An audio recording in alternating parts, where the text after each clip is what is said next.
Hello, everybody. Just welcome to another episode of the Just Prem podcast. Let's get BJ in here. Hello, everybody. I think we have some people joining us, Prem, from my premiere that just let out about Cabbage Patch dolls, or really specifically about this tree that gives birth to them. I got to go catch up on that. See, yeah, there's people, Eddie. Hello, everybody. Hello, everybody. Yeah, no, I mean, there's really no point to the video just to be like, okay, it's weird. Like, look at this weird place. It's a tree with baby Cabbage Patch dolls all lined up around it, and their heads are sticking out of it. And then there's like a ceremony ritual, like several times a day. I don't know, maybe once a day, where this fake nurse comes out, reads a script, and then the tree gives birth. And then they have a whole naming ceremony and give it a shot, a vaccination. And it's very interesting. It's very weird. It's weird. That was the point of it. It's just weird. So who goes there? It seems, I mean, there's a few different videos online of it. Some people, it's like a lot of old ladies. And I think it's like people who would have been buying those for their kids at the time they were big. Like that seems to be the age. Maybe some people who go there like had a Cabbage Patch doll or whatever. But then there is kids that do go. But I mean, the Cabbage Patch doll thing isn't a big deal anymore. So kids these days probably would just kind of be like, okay, it's like a weird, like they probably wouldn't even connect it necessarily that strongly to a brand that they already knew. It would just be like a weird birthing doll place. Well, whatever makes people happy, I guess. Yeah, no, I mean, for sure. I said that in the video too. I people probably think some stuff I like is weird, but that's it. That's all I'm just saying. It's weird. All right, everyone go catch up on that if you haven't watched it. More than After likely. this. Yeah, after this, not right now. So I wanted to bring something up before we get into the topics.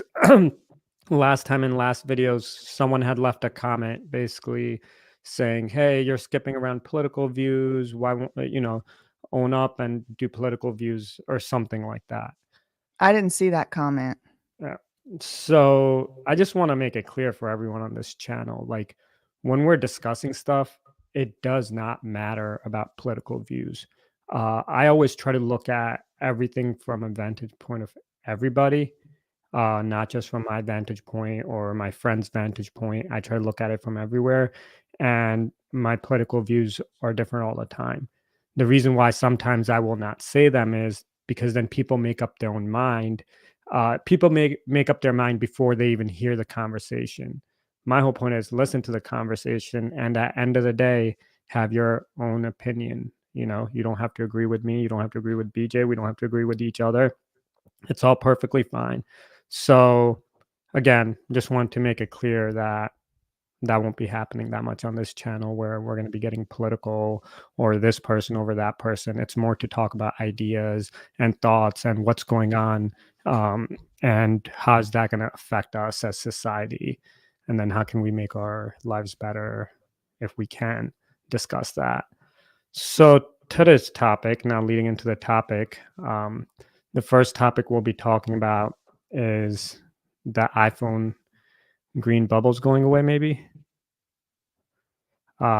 So basically what's going on is there's been an antitrust lawsuit filed against Apple for the practices that Apple uses for their What's an antitrust lawsuit for those who don't know?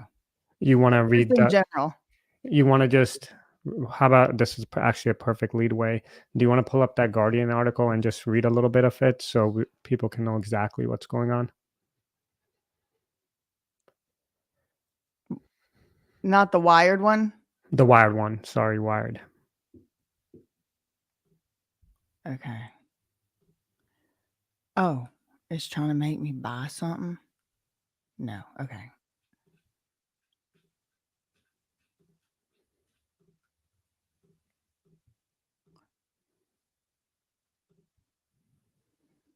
Okay, so it says the Apple antitrust case and the stigma of the green bubble. The stigma, they got it in quotes.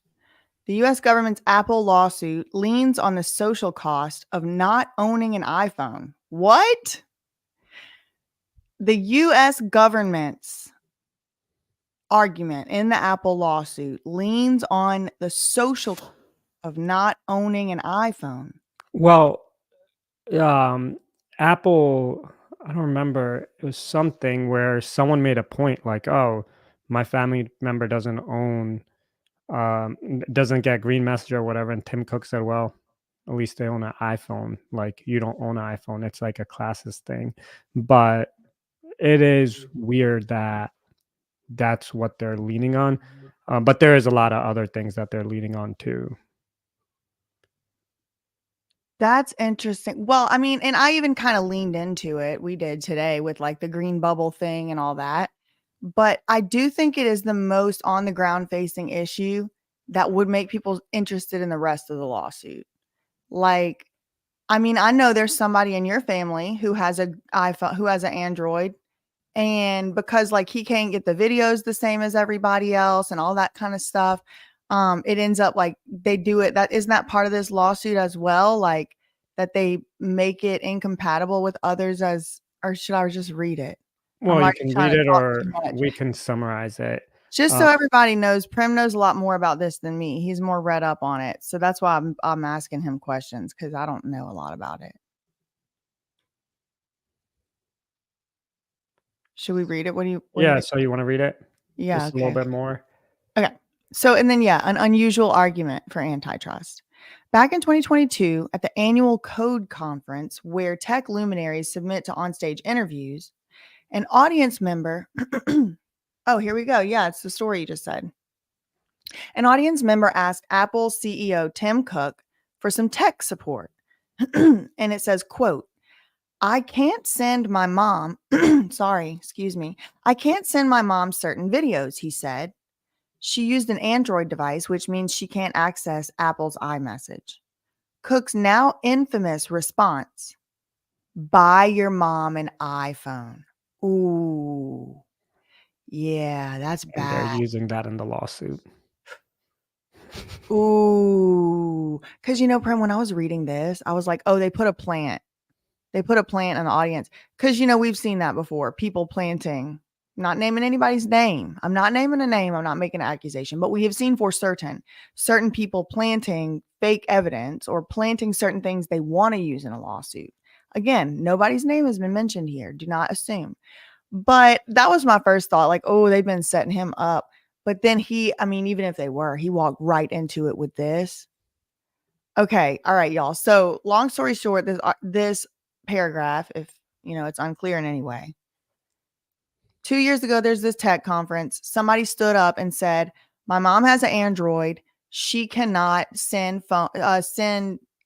I can't send her certain videos. I can't send her certain stuff.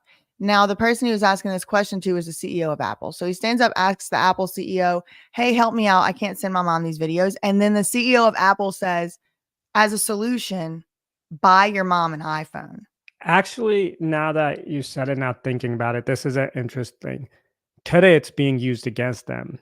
But I think at the time, again, I'm guessing in my opinion, Mhm. assuming it could have been a plant. This is, if you look at it, who was it? It was the annual code conference. It was people that are very familiar and know iPhones, Androids, everything with technology. They're very well detailed. Like whoever's asking that question will also know what it is, what the technology is. It's all iPhone thing. So either they were trying to set him up and he walked perfectly into it, or I at that time it could have been used as a meme to promote Apple, be like, buy your mom an iPhone. It's a social thing. Yeah, I mean, it definitely could be taken in a few different ways, and I don't know what he meant when he did say it, but I definitely know from, like, a legal perspective, this is not, legal advice. This is just something if I'm taking it as a test in school would say, um, that's really not a good statement for him because they can use it in that way of, like, you literally were encouraging people as a solution. Then he's gotta say, "Oh, I was joking." Then he gotta prove he was joking or whatever. But no, I do agree with you that at the time, nobody was thinking about it in this context, or I shouldn't say nobody, I'm sure plenty of people were. But the general public wouldn't have been so outraged about this. They would have probably laughed. But yeah, when you think about it, are they doing that on purpose to make people buy more iPhones? To me, that's a much bigger deal than the social cost argument. But that's just my opinion. No, I agree. It's putting your foot in your mouth. Yeah. Okay, Cook's remark and Apple's recent decision. Okay, so that remark plus Apple's recent decision to block the third-party app Beeper from bridging the Android to iMessage interoperability chasm are two of the many examples of allegedly monopolistic behavior cited by the US government's antitrust lawsuit against Apple. So the US government files this lawsuit against Apple. They cite many examples of behavior they claim the government claims is like a monopoly. Basically, like the behaviors are monopolistic. And of the evidence being used, we have the CEO's remark to buy an iPhone and also their decision to block. Now, what's this about? Are they gonna explain more about this, or do I need to know? Or Well, we can if you finish this paragraph and then we can just discuss it and okay, discuss what's going on here. okay. So central to the case is Apple's practice of quote locking in iPhone customers by undermining competing apps, using its proprietary messaging protocol as glue, and generally making it challenging for people to switch to other phones. As a longtime Apple and iPhone user, I would say this last one definitely I would agree with as a customer. Generally making it challenging to switch to other phones. Like I am locked in. That is true. I think I've even said that terminology before. Like just for to make everything work across platforms, it's like they have the AirDrop and the cloud and the this and the that, and it's like to try and use like a not Apple is very hard. So now we can discuss this topic of should the government be doing this? Um, what are the issues, and how can this run away and be used against the people and just overall? Because Apple's argument, and I know a lot of people that use Apple will say, hey, the iPhone is secure. We can secure it better because we're not letting any third parties in. So that service you were talking about, Apple might have found a reason how to not let them on, say that them playing around with messages messes up their security. Apple always uses that as a big one, the security. About during 2 years ago, Epic Games also filed a lawsuit against Apple to be Epic able to. Games. Yep, Fortnite. Uh-huh. Okay.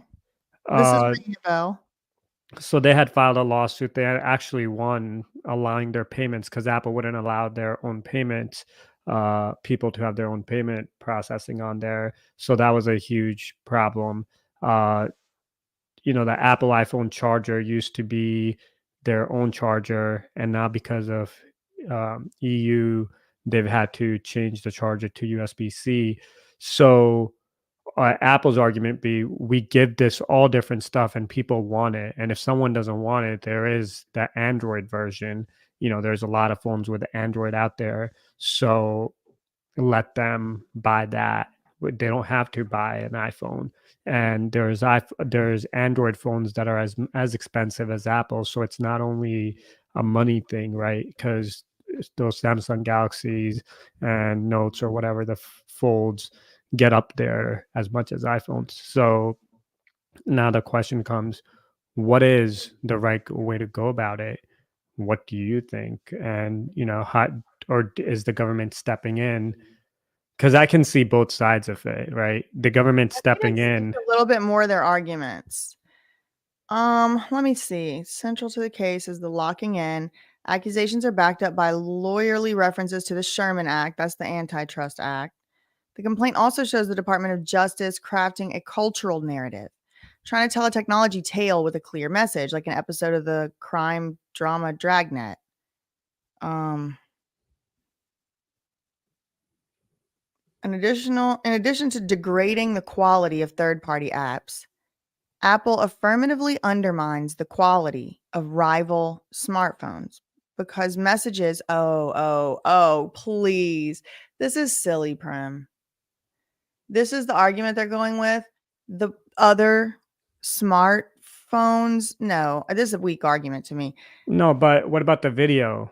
Because someone I know has that Android, I send a video in a group message with them and it messes up the whole video and it messes I everything. think that's a good thing. I think that's a good problem to point out, but I would say for a different legal reason. Like, um, I don't know. I don't want to even really speculate too much, but I would just say, something more like a contract interference or I don't know if that I would say it undermines the quality of rival smartphones because I would focus on like the victim. I would focus on the people. I would focus on the providers, the carriers, like stuff like that. Like, what in the hell do I care? Is it Samsung sponsoring this lawsuit? Affirmatively undermines the quality of the rival smartphones of all the reasons they could have used. But I agree with you. I think they shouldn't be able to do it. So whatever the legal argument they got to use, I guess. But I don't get it because messages. And this is okay. So in the lawsuit,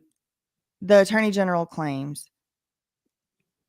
a bad thing happens because messages sent between iPhones on the iMessage are blue and those from Android are green and excluded from many message features. Yeah, like reacting and laughing. Okay. References in cultural emotional. So that go up that last Apple has signaled to consumers that the rival phones are for less quality, the suit alleges. That's the part where I think is not a strong argument. I think they lose it. Like, that's not the argument to be made. That's Like, what I was saying. Yeah, I agree.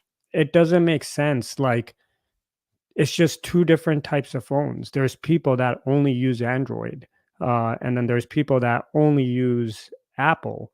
So the people that use Android and are actually very hands-on, techie, can get in the phone, they can actually do a lot more. There's a lot more capabilities. There's a lot more stuff on an Android. So the person has a choice. It's not that Apple is better. It's a opinion and a preference thing. There's Android phones that cost as much or more than Apple phones. So I only had Android phones. I was Really? like, I'm not switching to Apple. I'm not switching to Apple. I'm not skipping to Apple. I'm not switching evil. Like, I don't want to be locked into everything. And then as the years went on, I got a MacBook, and then it's like, okay, makes it easier to work between the iPhone. And it is very easy. It's so much easier. It's so much, it flows so much better. There's a lot less garbage coming through on it. So I love it. I think it's phenomenal. And now the question becomes, if the government steps in and makes them change it, how many of the features change that I like? And I don't know. And we would have to listen to the evidence, in the case to really hear what's really going on. But I like the way the iPhone is. And I know that I'm losing a lot of opportunities or privileges or being able to use the phone in a detailed manner. It's like StreamYards and OBS. It's two platforms, and OBS has so many more features to stream. You can do so much more with OBS, but it requires a lot more technical information. And by the time you learn that, it takes a lot of effort. But once you learn it, it's so much easier. Or someone can jump on StreamYard, click a few buttons, and have a Me. podcast to That's go. me. So, I want to learn OBS. It seems hard, but that's not my thing I'm good at. uh, so I think that is a wrong argument uh, to be harping on. I think what you said, make it about the consumers, how consumers can't send it. Yeah, if How I was the lawyer in this case, I would have probably said something like, people can't even send videos to their grandma in India. People are getting like socially excluded. I literally know people, this isn't the family chat, who have separate group chats. At the beginning of law school, this is what I would have said. At the beginning of law school, I would have had someone submit a declaration and say, we were all getting in groups, we were meeting each other, and we were doing those orientation groups of like, where are we going out tonight? Where are we going to? Some of those relationships that I formed that weekend were the most important of all of law school and therefore my whole career. And it was because we hung out that week. We got close at that point. There are people who were in our group chats who we I didn't. Somebody else made new group chat without them in it.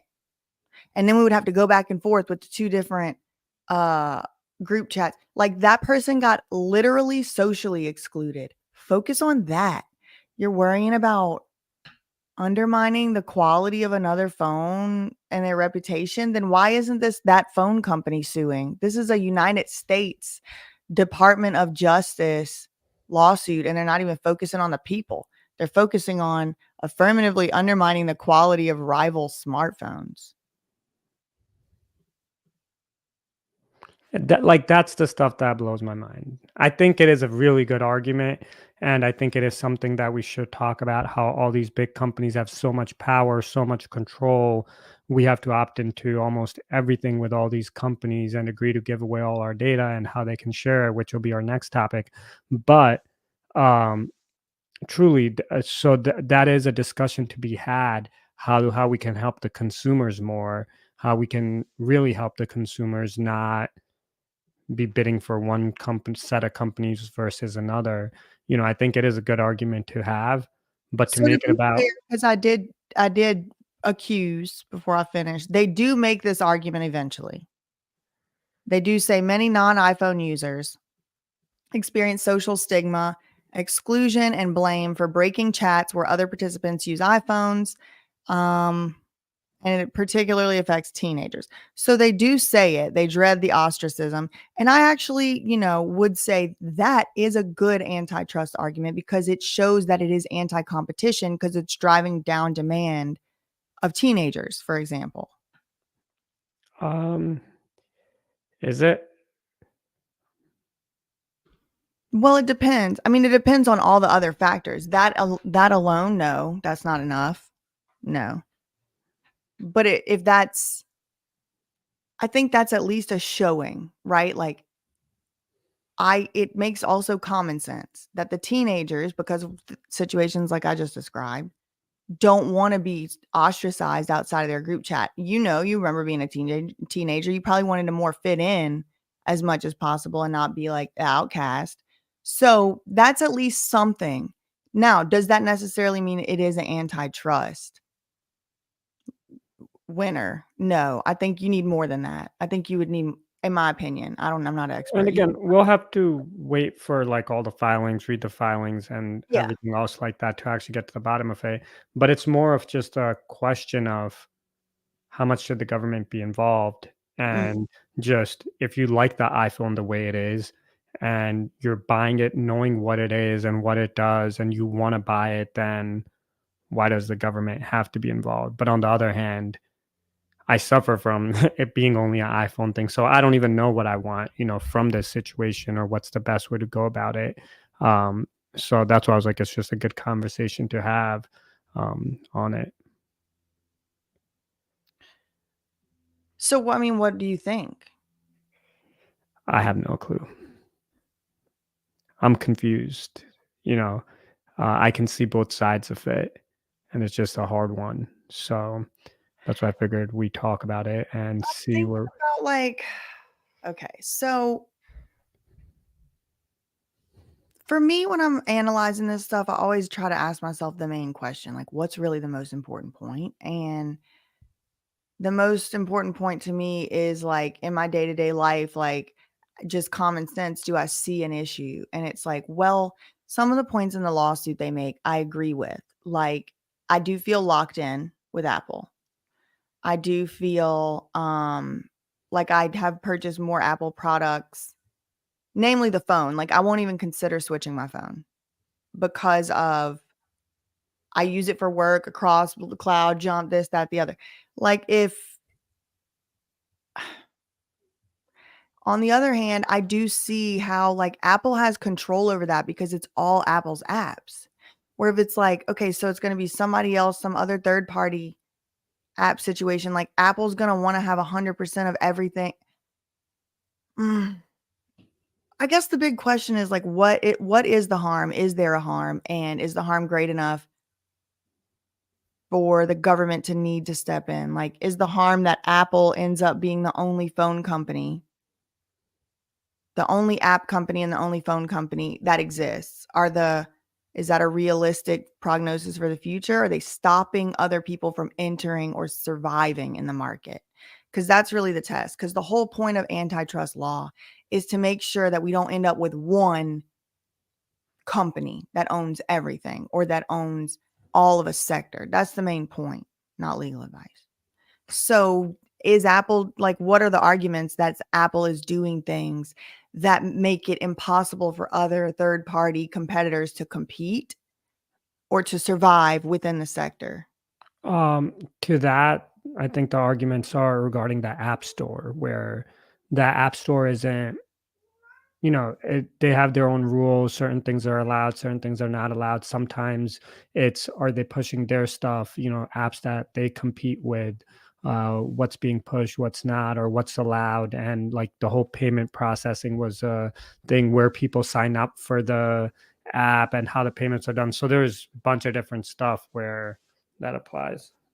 So Greg is asking, are we not going to interact with the chat? Are we just here to listen? No, we do interact with the chat. I've been kind of scanning it. I haven't seen any like actual questions. It just like seems to be like at least 50% people arguing over Android versus iPhone, which I'm not interested in really participating in. I think like everything else, like y'all should just have whatever phone you want. I'm sure you have your reasons. But I don't know. Like even okay, I think the issue is I'm having a hard time getting my hands around it because there's just so many different things. So let me just narrow it down to like one thing that I can think of. Like, okay, the kids are feeling ostracized at school. Me and you do know, we've admitted, we agree, we could see a world where those green bubbles, make people feel socially outcasted. Is that a reason for a lawsuit? I mean, it's sad. I wish people didn't feel outcasted and stuff, but what's the solution supposed to be? No, and it's, where does that line get drawn? Where does it? Yeah. I mean, I guess it's like, it's hard because I am not a pro big corporation. I'm appalled that like 5 companies own all of the media. I absolutely appalled. And to me, that's just as bad as if one owned it. Cause I mean, if 5 is just like one. So I'm very opposed to companies, especially like tech companies like Apple, like owning the entire market. Like you see it happening a little bit with Uber and Lyft. I mean, used to be you could get an Uber for $6, $7. Now it's like a $20 average. And it's like that kind of is starting to look like why we don't want monopolies, why we don't want, there's no more cabs used to be everywhere all over the place. And now they're not, in large part because of Uber and Lyft. And just as soon as they started edging those cabs out, the demand went up for Uber services, which now they charge much more for than they did 10 years ago. So I don't like a big company coming in. I don't like a big corporation coming in and edging out everybody else. But at the same time, I don't like the government coming in where they really don't have a clue. It's a tough one. I could see why you chose this topic for sure.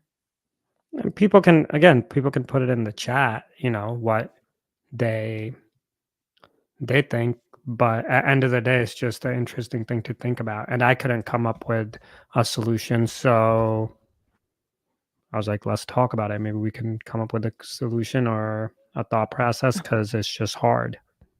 Oh, wait, hold on. I clicked the wrong thing. Brittany said, I'm lost here. People are suing over being left on red. No, it's the government is suing. It's a federal lawsuit by the United States of America under the Sherman Act, which is the anti-monopoly, law that we have at the federal level. So the government is suing. And yeah, one of their reasons is it's making people that got Android phones feel like outcast and rejected and socially isolated because they'll get kicked out of chats or they'll be made fun of for breaking the group chat into the green again or whatever. So yeah, I mean, in a way, yeah, people are suing over the social ostracization or whatever. The government is the people, is people. And then they killed all the cabs. Exactly. So now we can probably move on to the next topic because I Okay. don't think we can come to. Yeah, I don't know. It's so I'm hard. looking forward. I think my conclusion here is I'm looking forward to seeing a little bit more details, a little more specifics of the arguments. I read half of one article. I don't have enough information to really know, but just reading the half of one article, it does raise a lot of important questions that I am interested in answering when I have more information. That's my conclusion on that one. So the next topic, TikTok getting banned in the US, that is not happening. I don't think I don't anyone. know what's the TLDR on that going on right now. So basically, TikTok has, as you know, President Trump tried to ban TikTok, and then he banned it. Then it went to the U.S. courts, and it was ruled that he could not. Now, there has Congress has passed. Wait, Donald Trump tried to ban TikTok? Yeah, how the world have changed. So much happened during that time. It's a little blurry, some of the details. So Donald Trump tried to ban TikTok when he was the president. And what you're saying is Donald Trump, somebody knocked him down at Supreme Court. Who did? So he went to court. They went to court over it, and basically it was not allowed. And then Biden and them dropped it. Yes, Trump was for banning TikTok at one point, and now he is against it. It got a whole Wikipedia page.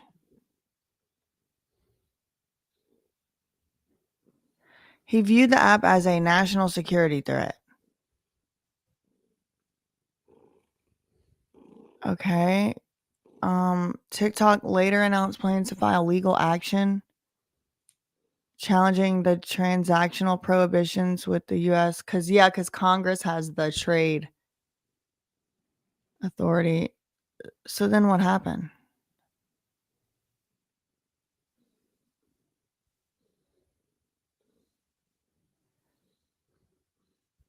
Okay, well, I didn't even know that. I'm gonna have to go back and do some more research on that.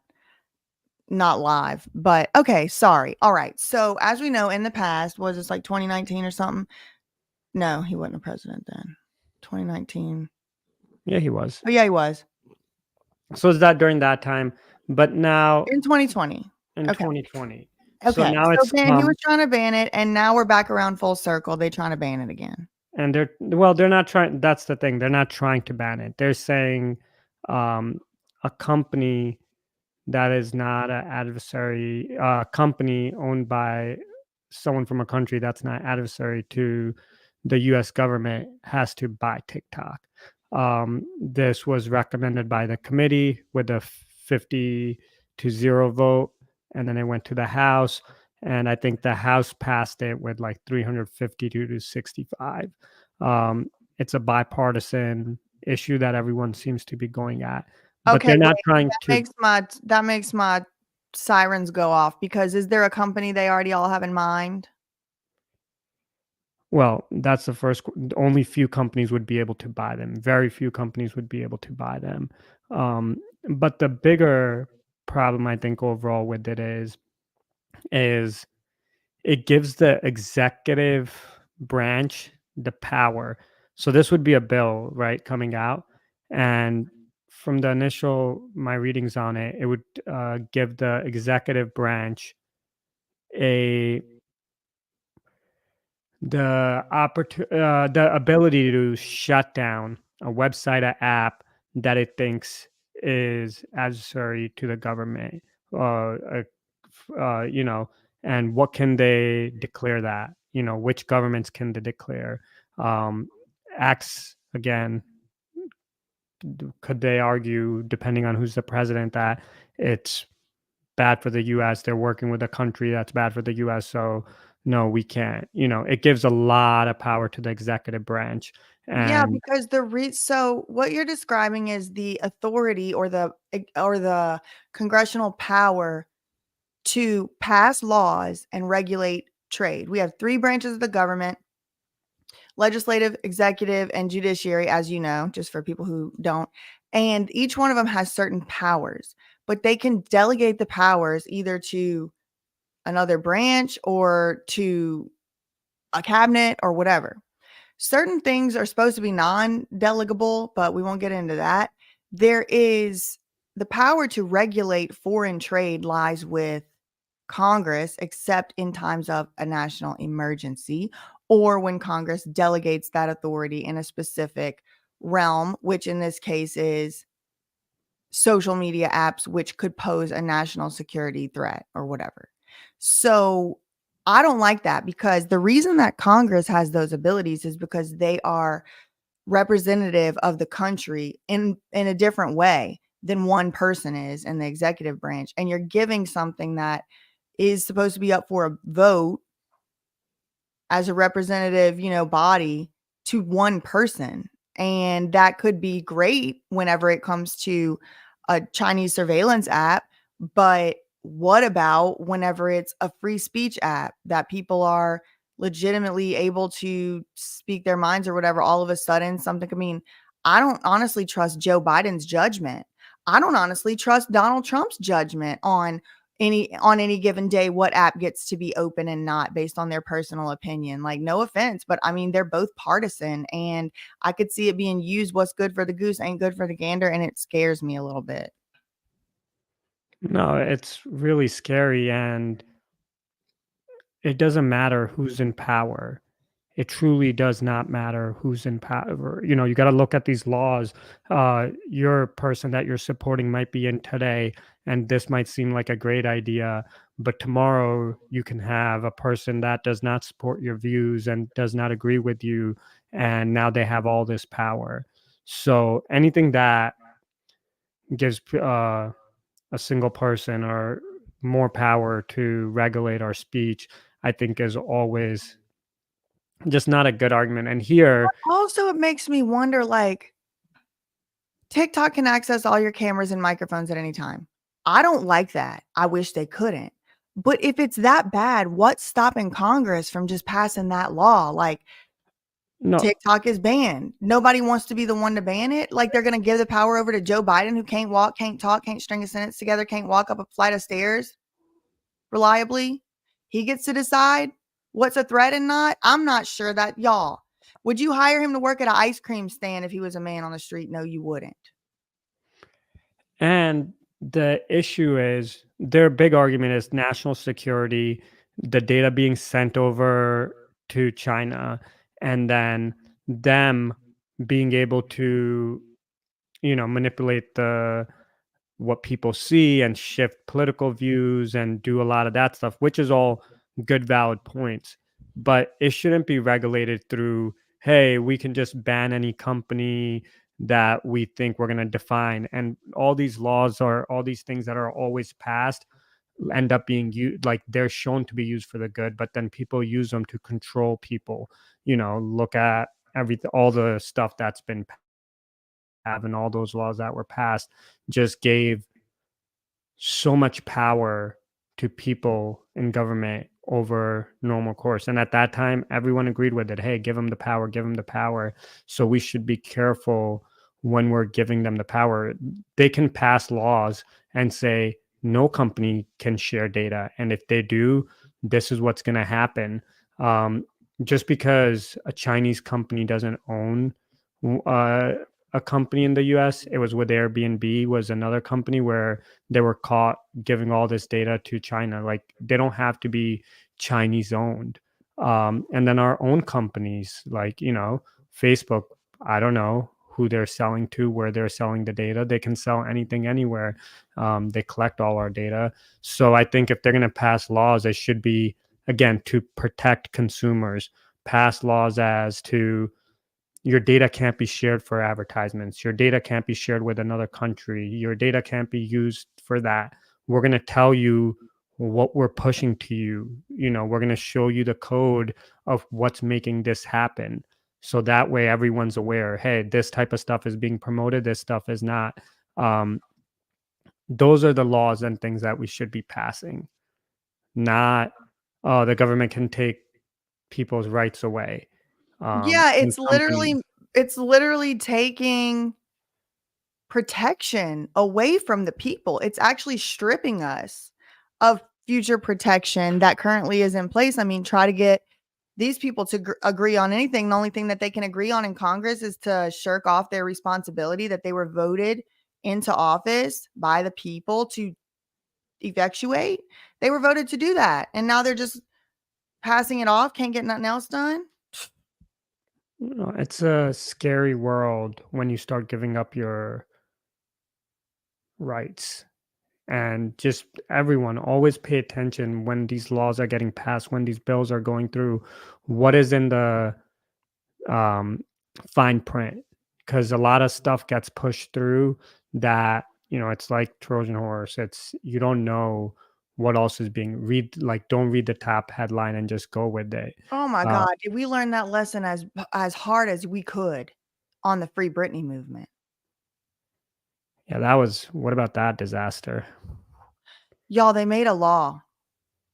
Well, first thing that had happened was all of a sudden, I mean, within like 2 weeks, there was this group that was calling themselves Free Britney America that just completely inundated the Free Britney movement. I mean, they were making videos with the leaders, Kevin and all of them. They were sending people presents. They had even reached out to me and asked if they could put my videos and my content up on their Free Britney America website. I mean, they were just in there. It was 3 or 4 of them. They were posting. It was like professional, like thumbnails on their Instagram posts. It was just kind of like out of nowhere. They just showed up the day that Britney Spears spoke. Well, within a very short time, I'm talking weeks, less than a month, they were doing these interviews with Fox News and CNN, like big news corporations. And we had been working on this for years, y'all. It was very difficult to get an interview with a big name media corporation like a Fox or a ABC. Now, come to find out, these were all kind of like white label, they were just putting the ABC label. It wasn't like actual ABC. They were like licensing the name or whatever. But anyway, they came in and then they started talking about starting a national nonprofit and writing a law and doing all this stuff. And it was fast. And it was like, it all sounded good if you just listened, on the surface, but stuff didn't add up. Prem ended up looking up one of the guys and finding out he was on a what registry actively for what with a minor. And I was making videos about it. But anyway, it all kind of led up to this point where they were personal friends, just so happened to have personal contacts with 2 Congress people, representatives, something, Charlie Crist, Nancy Mace. I don't know what positions they were in at the time, but Charlie Crist was about to be running for Florida governor. And he was also serving as some kind of something at the national federal level. And then they're pushing this bill. They're calling it the Free Britney bill. It came out right in tangent with like a big documentary. CNN's doing stories. These people are that person, this person, that person. It's like, now I would see it as an obvious media push. But at the time, I wasn't quite so educated on the realities of things. I was a little naive, a little bit. And this bill, they were calling it the Free Britney Act, the Free Britney Act, which sounds great. And they had their talking points and everything. And I'm not going to get into the details. I already did this monologue too long, but it had nothing to do with Free Britney. And in fact, if the law would have been in place whenever Britney was put into the conservatorship, it probably would have ended up worse for her. I'll put it that way. Maybe I'll make another video on the Free Britney Act. But I mean, I started making videos. They changed the name of it. They changed it to the Free Act. And I think it's still on the books. I don't know. Yeah, no, that was a complete setup. And again, if you just went with the name of the bill, you'd be like, oh, yeah, it's Free Britney. Did not Free Britney would have made it worse. And keep that in mind, because I remember some other cases recently. I won't mention because it's going to get too heated without any context. I don't feel like getting off into the weeds. But there was another case recently in the news and everything like that, where they were naming this new law in a certain sunshine state a certain name, but really it had nothing to do with that name. You know what I'm talking about? I can send you. We can talk about it later. No, But basically, it's like the blah blah blah bill, the doot doot doot bill, the da da da da act, and it's like people get in their mind that it's like, don't say, you know what I mean? It's like, wait, hold on, is that actually what that said though? Because Free Britney Act sounds good. Don't say bleep sounds bad. But maybe we should start reading these things first, because they will name it something that is opposite to what's inside of it, and they do it on purpose. All right, I'm done with that one. I mean, I'm done with my soapbox. And so it goes back like, why aren't they passing laws to help the people out? Even like all the laws that were passed in EU with like trying to get you privacy, and everything. Now the disclaimers that show up on the website, they're so misleading. They're done in a way where you don't even know what you're clicking. And I'm somewhat tech savvy and I see what they're doing to get the answers that they want and how they're trying to take advantage of people that probably are not as tech savvy so they can get them to agree to giving their data. Oh, Ella's coming in. Come on, Ella. Oh, Anyway, let him take care of Ella. She gets a bit ornery. Donald Trump TikTok. Are you ready to come back? I can't hear Prim in the backstage. Oh, sorry, Ella jumped on. Where were we at? I took you off the camera. I don't even remember. I got so distracted. I was looking back at Donald Trump. I didn't know how long that was going to take, if you were going to bring her out or put her in a different room or something. Did Ella just take Prim out? She did. She tried. She's quick. Getting grouchy. She's getting grouchy and ornery in her old age. And she particularly terrorizes Prim because I think he spoils her a little bit more. We want to see Ella. I'm sure she'll be back. A circus full of vipers. It does feel like that. So let me think. What were you talking about? Do y'all remember? You were talking about bills. The bill names are intentionally misleading to get votes from folks who don't read to the end. Oh, you were talking about the click wrap and the not agreeing. Yeah, Not no, agreeing it's with so hard to like navigate through that and make sure that you keep your privacy. They can even pass more laws to fix that. There's so many laws and things that they could pass, but it would affect the big companies' advertisements. It would affect the big companies, and they won't pass that. But they'll pass a law or put in something in place where if they don't like a company, they can take them out. They won't just go blanket across to everyone. And it's very telling when you really look at what's going on. Because most people would agree, and I agree, hey, the data shouldn't be going to the Chinese government. Hey, it's pretty crazy to think that another country can influence what people are seeing, and with that influence they can change people's minds, make them do different things, and really, you know what the US media used to do, they can program with them with their own stuff, which is very scary. But so because that's really scary, it's very easy to say, oh yes, ban TikTok or make TikTok sell to a US company. um, that's not going to fix majority of that stuff. That stuff goes on. Yeah, no. And it's like, if people's main concern is like, they can open your camera at any time or whatever, like there's nothing stopping them from still being able to do any of that. The only real thing that I see them arguing on is where the data is going. And I don't even see them arguing on if the data should be allowed to be extracted from people, only who should get to own it. And that's pretty scary. I did see this comment. People don't even read the terms of service on their $3,000 new laptop. And that is true. A lot of people don't even bother. But I would venture to wager that a substantial majority of people, the average consumer who owns a $3,000 laptop in that, category, even if they wanted to, they couldn't really understand the full scope of what they were agreeing to. Like, I mean, it's like tech contracts written by tech lawyers. Like, even not tech lawyers probably wouldn't even fully understand a lot of these agreements. It's written like that in a way where it's like impossible for the average person to understand it, which brings to question, back to the Sherman Act, when does the government step in?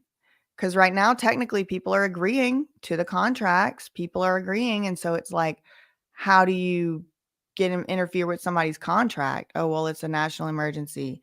Oh, well, it's whatever, lawsuit against the DOJ, I guess. Like Apple and TikTok, could even be flipped with how they would deal with it.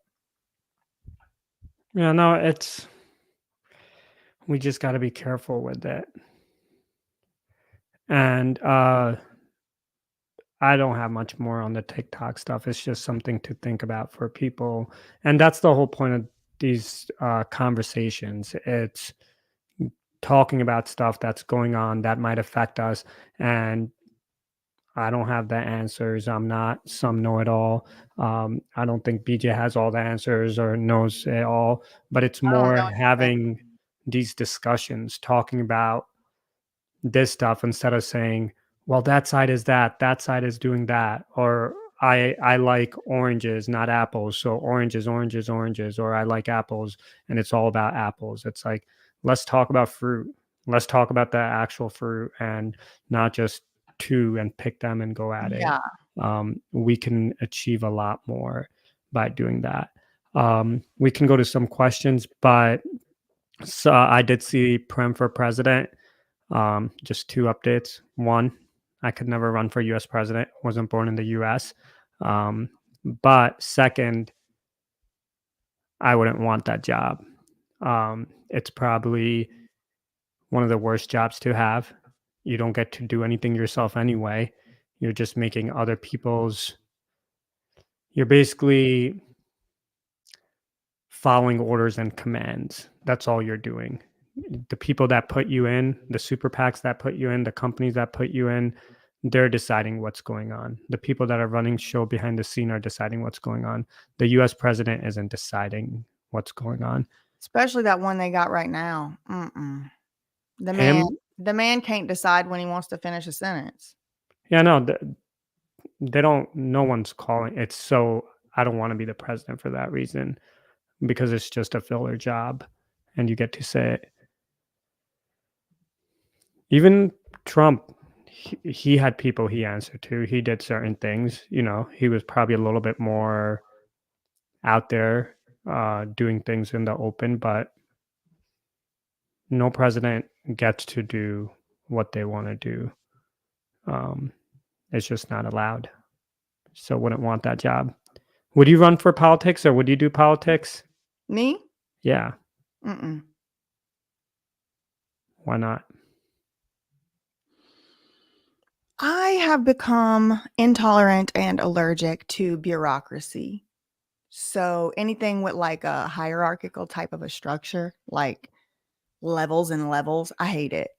I hate it. Organizations, nonprofits that have a bunch of branches, spiritual societies, anything that's like got a president and a vice president and a co-president and a social media team and there's all these people you got. Oh no. I mean, honestly, just naming this stuff is giving me anxiety. I have, as better than anyone, better than anyone, I have put a lot of effort, work, true work into getting out of that world and, leaving. I'm working as a lawyer and leaving that and, kind of like trying to reprogram myself into not really giving about nobody's titles. And I really, frankly, am pretty close to not caring at all whatsoever. I think sometimes certain titles can tell you certain thing about a person. That's not what I'm saying. I know some titles are very hard earned. I have a few.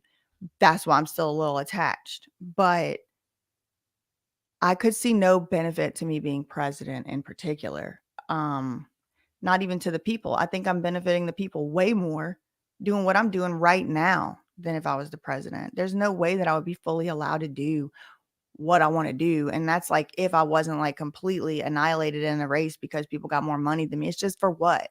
For what? No. Mm-mm. Like local something, probably still no, because bureaucracy, like then you have to have meetings once a month. And it's just like it turns into something that's not the grassroots activism to bureaucracy threshold line is where you lose me. Like I like no leaders, no, whatever. I like a little bit more like out here and free. Once you start putting stuff in categories, it stresses me out. I'm allergic. Yeah, no, and like I said, it comes down to the same thing. You don't really get to accomplish what you want to accomplish.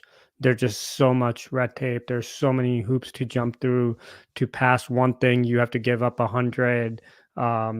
It's just near impossible. It's just, it's a great job if you want to become a good stock trader, better than any business school, better than working at any investment bank, working any private equity firm. You want to make a great amount of money in business. Being a politician is a good way to go do that. That is a benefit, I think. Being able to say to people, you're something, I guess, is a benefit. Other than that, Well, I mean, I think about like the Dan Schneider documentary that just came out, and it was good. I did like it. But I think about like all of the everything that the people making that documentary, which I think is objectively more like professional than probably almost anything I've ever put out, because it's got all the consistencies and all the people and all the interviews and all this stuff, would take me a lot longer to do. But then I kind of look at the trade-off where it's like I could make 40 BJ Investigates in the time it takes them to make one of those Dan Schneider documentaries. And that's not to compare one's better than the other. That's just to say the grass isn't always necessarily greener on the other side. They're going to get a lot more views total than what I got on my one Dan Schneider video. But like I can start movements and I can do podcasts like this with you. And there's like other stuff I can do, since it only took me a couple weeks to make a video versus like several months with a whole team and cameras and interviews and emails and back and forths. It's like, what's my purpose? What am I supposed to be doing here? And it's like, I think I can just get a lot more done for what I'm supposed to be doing, not being in any office voted for by people. And like, also when you're in office, you are supposed to make decisions based on what's best for the people, your constituents in particular. And, I love talking to the people. I don't want to make no decisions for the people. Like I like telling them what to think, and then they can, or what options they have, and they can decide what to think and they can decide what to do. I don't want to be making decisions for a whole constituency, because people are very rarely and always in agreement on important issues. and that's the other bad part about being a politician today. You have to pick a side and you have to stick to that side and you have to be that side. There is no middle. You basically have to be stuck on a side, and I wouldn't want that. Same way I said earlier about political views and stuff. I don't pick a side. Um, I don't want to pick a side, because once you become part of a side, then it's like your team. If you're on a football team, you got to It stand up is for very your similar. teammates, and people become teammates. And that's why it's just why I want to be able to be friends on both sides, take views on both sides, not on one side. So, all reasons not to be a politician. But there's positives. If you want to get rich, if you want to be able to say to people that you're somebody, great Live in reasons. the White House, take private plane from time to time. What about that mayor? What about her? I didn't know about her either until you told me about her. Or maybe Ethan, one of y'all sent me a video or something. Y'all, there's this mayor in Illinois. Mm-hmm. Illinois. I don't remember her name. There's this Tommy G video. I never heard of him either, but he has a lot of subscribers. He basically investigated this really allegedly corrupt mayor, and she is using the local police force as her private personal goon squad. She had a pool built, she had a neighborhood or a community village pool built, like a little water park, and the only time it's ever been open is when she's throwing an event. The ice skating rink. Oh, sorry, it wasn't a pool. Sorry. True. Ice skating rink. And the only time the ice skating rink has ever been open, it's not for the community to enjoy, is when she's having a party. And she's letting the police officers get all this overtime. One of them, she let bill 300 hours of labor, of work in a 2-week paying period, billing like 2 weeks paycheck period, 300 hours he worked, and it ended up being his check was like $13,000 for that pay period for 2 weeks. This cop. So obviously she has all the cops now in her back pocket. And if, this goon won't do it, the next goon will do it. Well, y'all, Sean Reyes from Long Island Audit done went over there and audited it. When Tommy G went over there, they acted a fool. They said all kinds of unconstitutional stuff. Let me just show y'all the video, because you should definitely go watch it. If somebody can drop the link in the chat. What were some of the things I missed, Prem? I think you covered everything in that video. Did you get the link or? Oh, I'm looking it up right now. Exposing the most corrupt mayor in America. Let me oh shoot. Ah. Oh, he investigated furry conventions. That's funny. All right, let me share.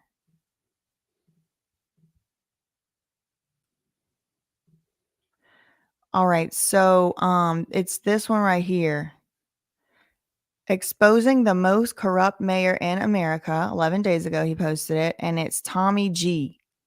He has a lot of subscribers. So I should probably subscribe, I guess.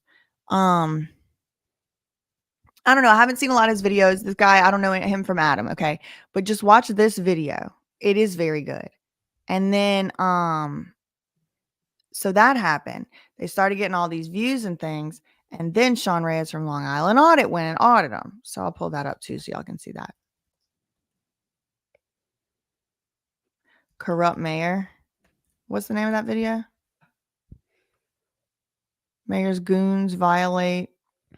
Oh, yes. Okay, here it is. Oh, my God. He's funny for this.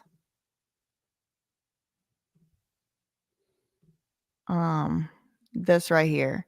Mayor's goons violate journalists' rights. So I paid them a visit. First Amendment audit. So it was yesterday. He posted that.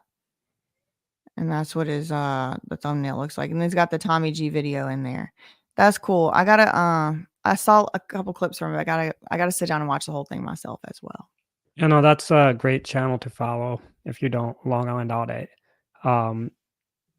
He watching him over the years, I've learned a lot, and we can all learn a lot about our rights. And you know, one thing he always says, and it really stuck with me, was if we don't use them, we will lose them.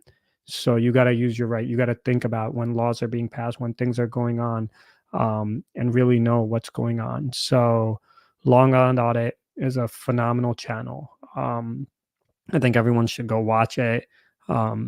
He's come a long way and he's done a lot and he's challenged government. It's really hard to go challenge government or go challenge anyone. It costs so much money, time, and effort. And he's truly gone out there, challenged the government, and won many times, been arrested, been through a lot just for our rights because it really matters. So that is a phenomenal channel if you're into the First Amendment, you know, trying to see what it's a great channel to learn from. So Long Island Audit. Agreed. I second all of that. So that's all I had for today. Was there any questions or anything? I didn't see. Wait a second. Brittany, this better not be a false alarm. P. Diddy's home just got raided?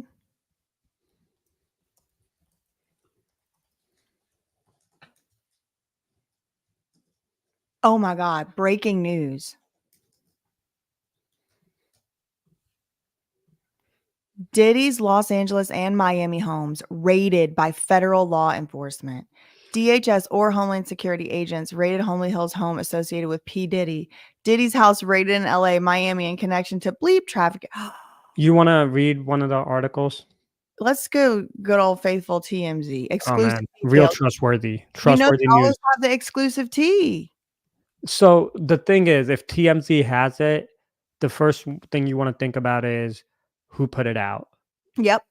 Who It's sent this story? I would agree. like my opinion, and looking at TMZ and looking at what they do, they're a media company that can be hired to market your stories and make them salacious, have you, you know, get certain results. So whenever it's good old TMZ, just you can read it, but just always be aware someone put that story out, and TMZ is a lot more blatant about just putting it out there and seem to be working for the media companies to set certain narratives. Whoever Diddy pissed off in the last year, is someone. He pissed someone off because he's been doing this forever and it's been known for a long time. And a lot of people have said it. A lot of comedians have made jokes about it and nothing's happened. And now all of a sudden, his house is getting raided and everything's going on. He pissed off someone because it seems like his protection has been pulled. Did you know that Diddy's dad was a federal informant? I did hear of that. And that is, I mean, the streets are saying that is why he ultimately met his demise at age 37, 47, something like that. He was got in his own neighborhood while lurking in a car on people that he was snitching. He was caught snitching and they got him. That's what the streets are saying. So what's going on with Diddy in the latest? Let us see. Oh, nope. Nope. Okay. Diddy. This is literally like 5 minutes ago, y'all. Maybe 10 now. Diddy. Homes in LA and Miami raided by federal agents. Exclusive details. Here's some pics. TMZ has obtained extra footage of cops on the scene near Diddy's LA area home, and it looks like officers have shut down the entire area, with helicopters swarming up above. There are at least 2 choppers in the area and a lot of police on the ground. Should we watch the video? Yeah, go ahead. Let's see. Oh, good. They got to get their ad money.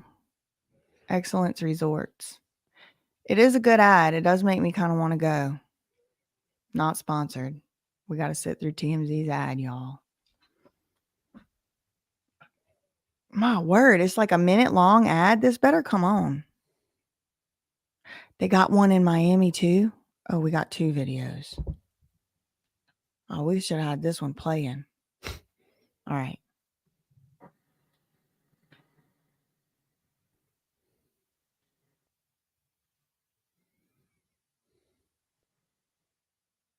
Oh, a helicopter.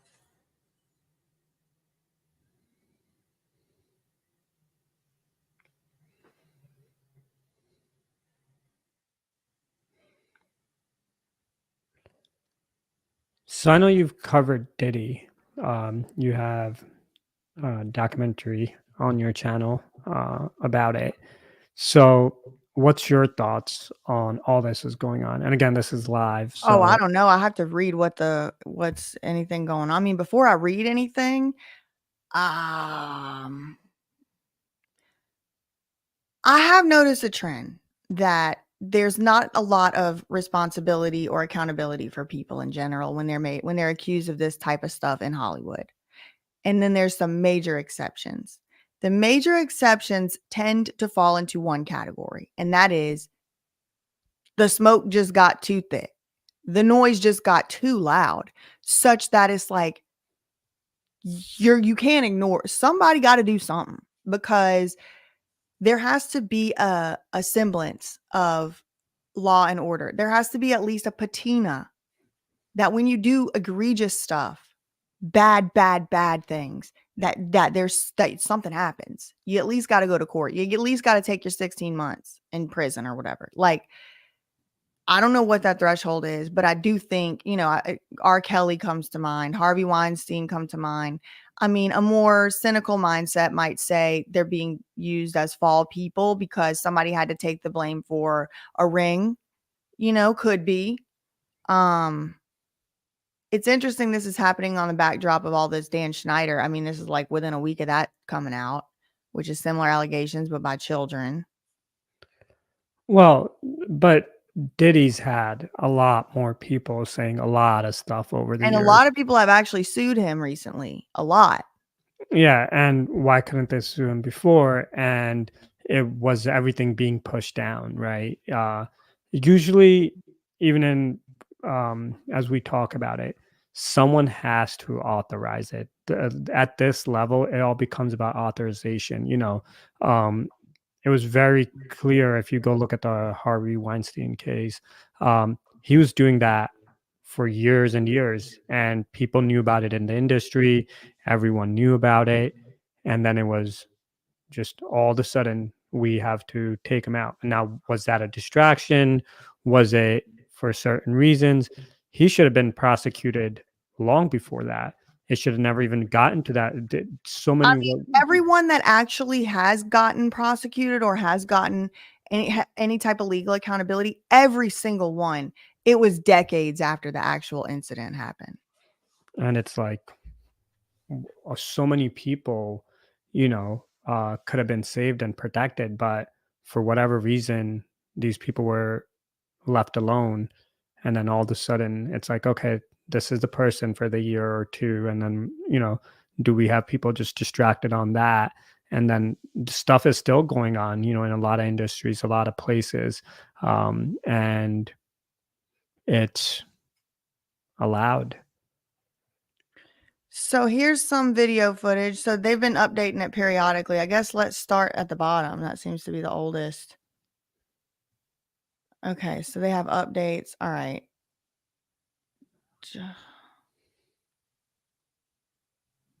129.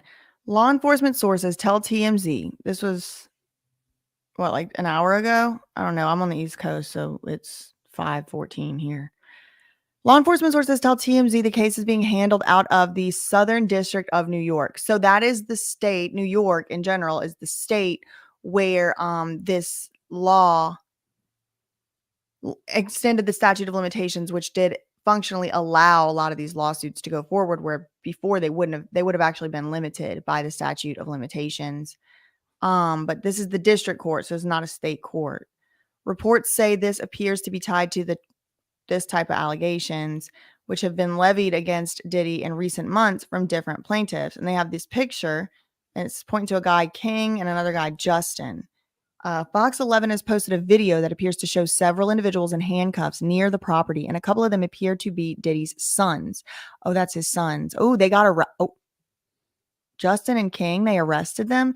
Well, innocent till proven guilty, y'all. I haven't heard any allegations about these. They might just be innocent bystanders, truly. They might. TMZ has obtained additional footage that shows federal agents rolling up to Diddy's via water. The video shows armed agents standing on a boat, and they appear to be armed. Diddy is in the crosshairs of law enforcement and on both coasts of America as federal agents have descended on his Beverly Hills home. Law enforcement sources tell TMZ that agents for Homeland Security are in the middle of raiding his properties. In the middle. So what time this was posted at 1:29? Like about 1:30 p.m. Pacific time. So 4:30 Eastern. So 45 minutes ago, they were in the process. They probably still there right now. I mean, I don't know what this is going to be. We're going to have to watch an ad. Please, this creep. Harvey Levin, y'all. I have like half a script written about him, or maybe 3/4. Oh my God, please. Why are they so long? They know we'll sit here and watch it. Okay. Breaking news right now, we're following the Department of Homeland Security conducting a raid at a house in Holmby Field Hills, believed to be connected to Sean Combs, the rapper and music executive, perhaps being linked to a sex trafficking investigation. He got some shots of a few people coming out of the home. Those people have been detained. Now, we're trying to still connect the dots. We do have some sources on scene here that we're getting this information from. We were actually the first ones here with about 30 different law enforcement vehicles at least. There are 3 Bearcats on scene here. This just 30. Oh my God. Viewer discretion. I don't know what's going to be on these clips. It's just the news. 30 vehicles, not 30 people, 30 law enforcement vehicle. What's a Bearcat? I have no clue. Okay. folded, Sandra, I would say less than 10 minutes ago. We got here even before the crime scene tape came up. So we're just down the hill. If you look up this street where Tony is right now to the right, you'll see one of those Bearcats, and law enforcement on the other side of those bushes basically is that home that is registered to Bad Boy Films, which is part of Bad Boy Entertainment. And the home in particular is registered not only Bad Boy Films, but to one of P. Diddy's daughters. We did see a bunch of investigators going Bearcats are like the big SWAT trucks. that as well. What'd you say? Someone had put that the Bearcat is like a big SWAT truck. 3 of them. So they're going to do a thorough search as they conduct this raid. And so far, Stu, from what I understand and from Haley on the ground there, they have not seen, and we have not seen from our vantage point, any sign of Sean Combs, the 54-year-old who is believed to be the property owner of this.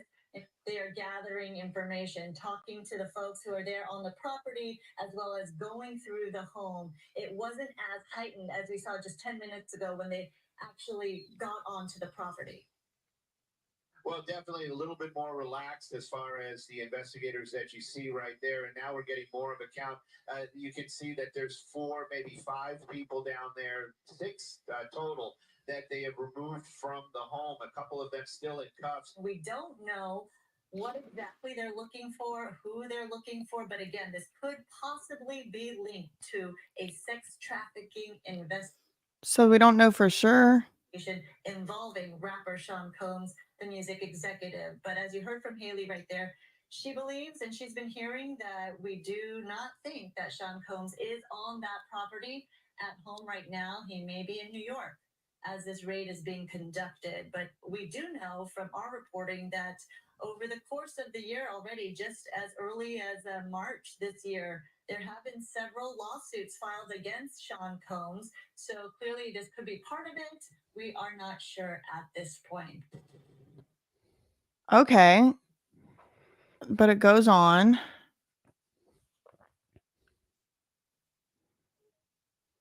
Oh, I guess we saw it all. Okay, that's his son's. That's them. We just saw, what's this, the raid in Miami right here.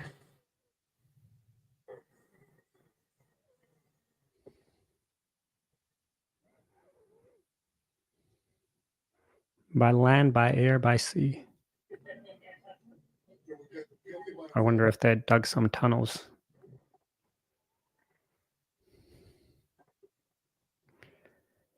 And just to make it clear, like, again, do I think there's stuff up with Diddy?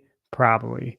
But like everyone else, he deserves his day in court. And before he's declared guilty of something, we truly don't know what it's going to be. And based on stuff I've seen and heard, I probably believe a lot of this stuff. But again, I'm not going to discuss it today, but there was a case in our recent history where when I read everything and saw everything, I had one decision made up. But then once all the information came out, my mind was, once I actually watched the whole trial day by day, looked at all the evidence, and it changed a lot. And again, I do believe Diddy's probably done stuff that's wrong, but those are my beliefs and those are my opinions. And until we see the full details, we gotta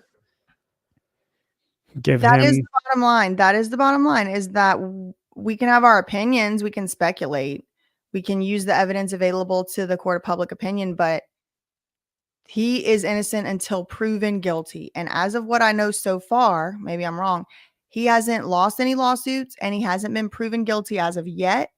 So he is technically should be treated as innocent and all his rights should be respected and he should be treated as if he is innocent because that is what the legal system requires.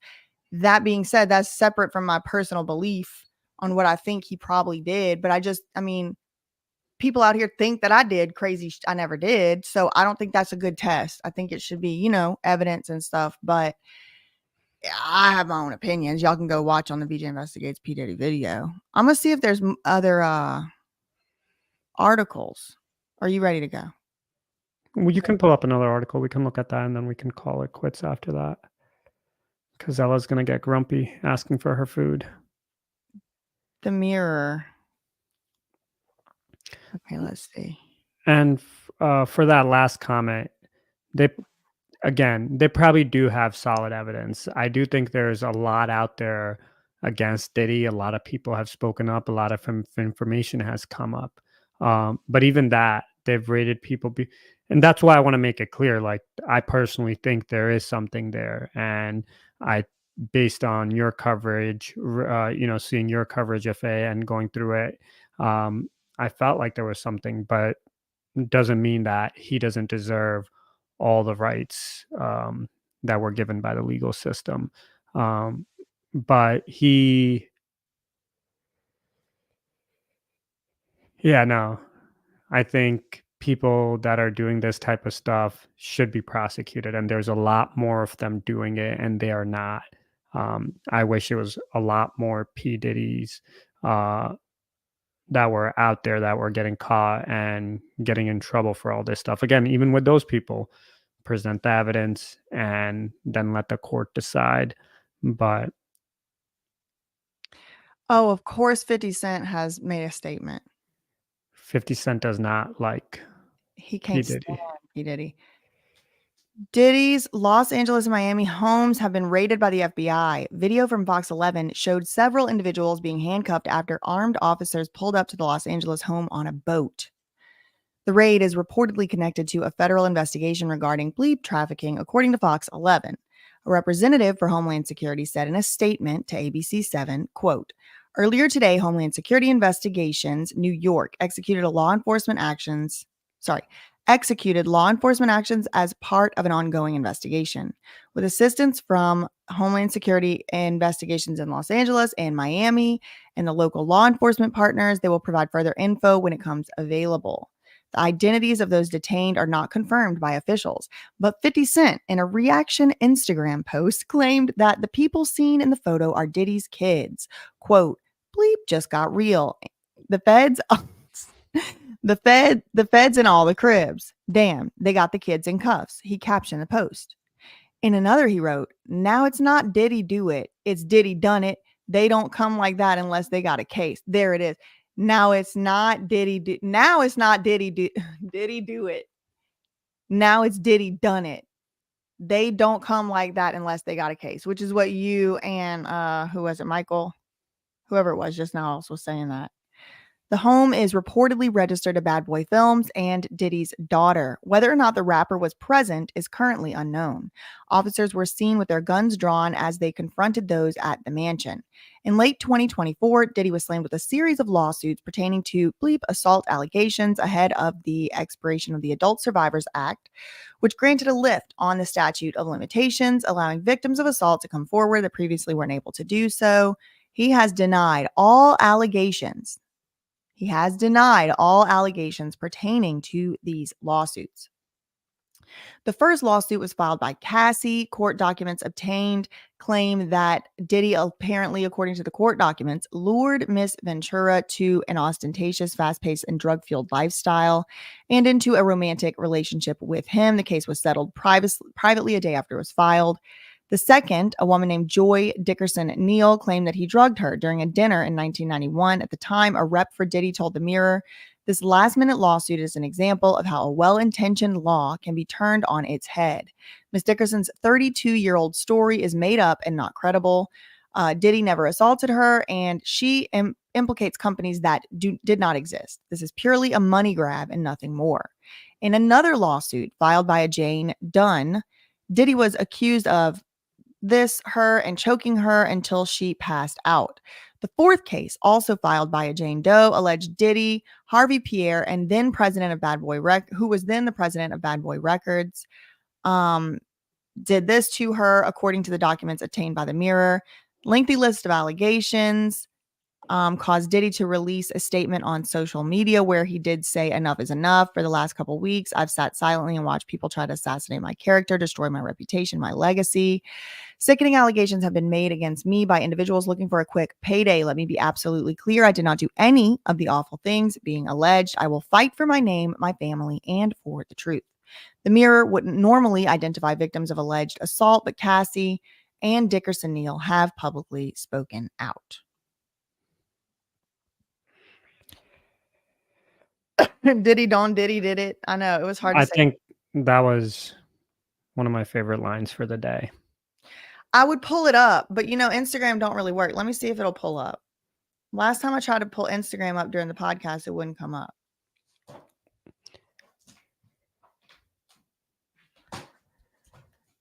And then we can go. If it don't pull up, we could still go after that.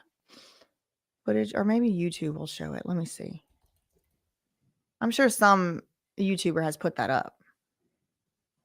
Diddy responds. Oh no, it's what's his name? 50 Cent responds to Diddy Raid. raid.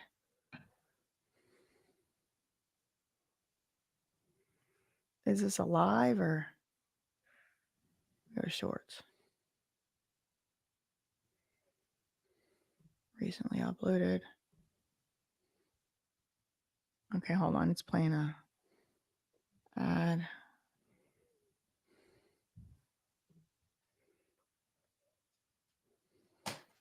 So it's being rated. I'm just trying to fast. I don't know if this is for sure. This is like somebody's random video. So I'm trying to fast forward to the part. It's premiering right now. Oh man, this is nasty work. So according to TMZ, Diddy's houses has been raided by the feds. TMZ spoke with a rep from Homeland Security Investigations. They told them earlier today, Homeland Security Investigations New York executed law. I'm going to search the transcript and see if he said, oh, it won't show it. That's fine if it's not there. Okay, it's fine. All right. Well, y'all go try and look up Diddy's, 50 Cent response to the Diddy debacle. Yeah, we'll be looking at it, but We've been on it's- forever, so we'll talk to y'all later. That's all I had for today. Prim? all right, guys.